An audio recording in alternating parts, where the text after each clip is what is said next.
Maddie, I love this museum so much. I'm so happy Miss Samard's APUSH class came here. Hurry, let's see the Chief Joseph exhibit before the bus leaves. Oh, Chief Joseph, isn't he the head of that one clan? What's it called again? Ne Bercé. Exactly. That is so cool. We should find out more.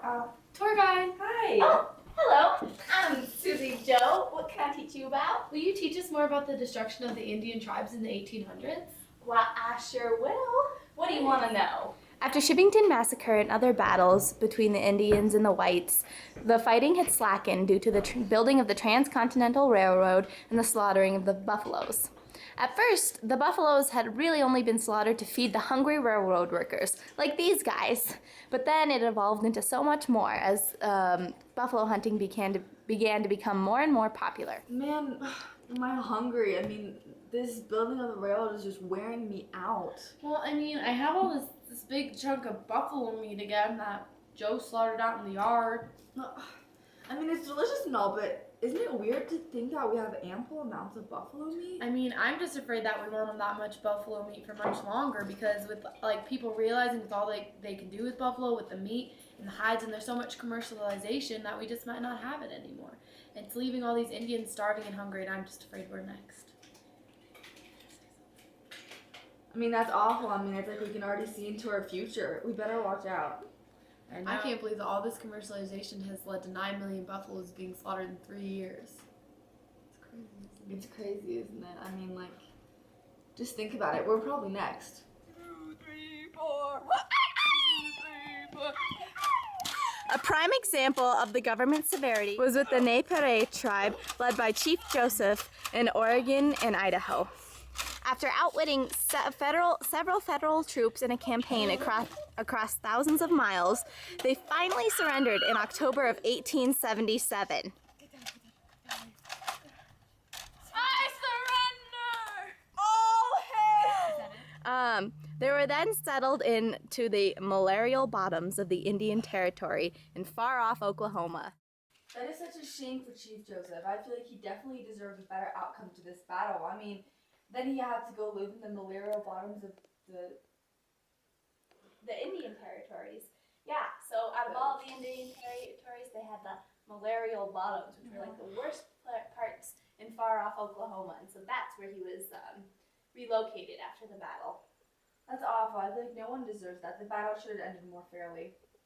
Yes, it should have, but it gets even worse. Even worse? Yep. The whites continued to encroach on the Indian Territory until eventually they became even more wiped out.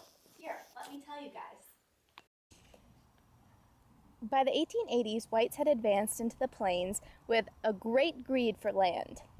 Many believed that the only practical way to solve the Indian problem was to persuade Indians to become civilized and strip them of their culture and introduce them to the American ways.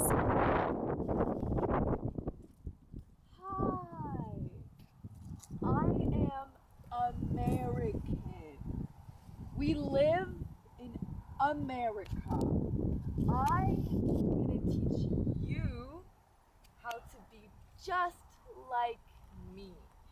We're gonna eat and we're gonna go to church and practice religion, and we're not gonna be barbarians.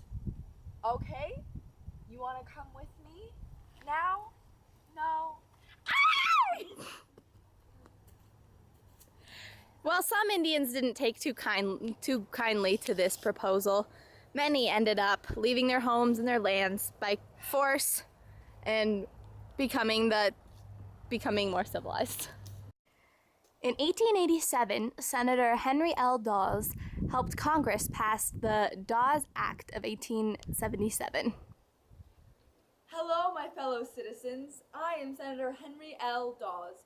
We are joined here today on behalf of the passing of the Dawes Severalty Act of 1887. Tribal lands are to be split up into individual allotments to keep speculators from wresting the allotments from the Indians while they are adjusting to their new way of life. The land can't be disposed of for 25 years. Funds are to be appropriated for educating and training the Indians, and those who accepted allotments take up residence separate from any tribe and adopt the habits of civilized life are to be granted a U.S. citizenship. I hope we can put forth this act successfully. Thank you for your undivided attention and genuine support. But no one expected all the Indians to accept all the allotments at once, and for some years, little pressure was put on any to do so.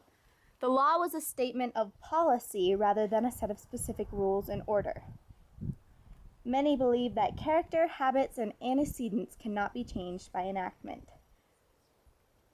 So in the end, the Dawes Severalty Act had disastrous effects in the long run. It shattered the Indian culture without really allowing them to adapt to the white ways. And they just assumed that Indians could be transformed into small agricultural capitalists by an act of Congress, but they didn't actually really do anything for the Indians. That's terrible. What else happened?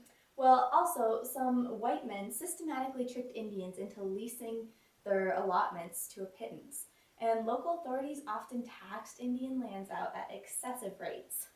That's really awful. And in 1934, after 86 out of 138 million acres passed into whites' hands, the government returned to policy of encouraging tribal ownership of Indian lands. So at the end of the day, was this all for nothing? Well, not for nothing, because it did allow the West to expand their territory and to allow the whites to kind of keep moving forward as they wanted to, but for the Indians, it was for nothing.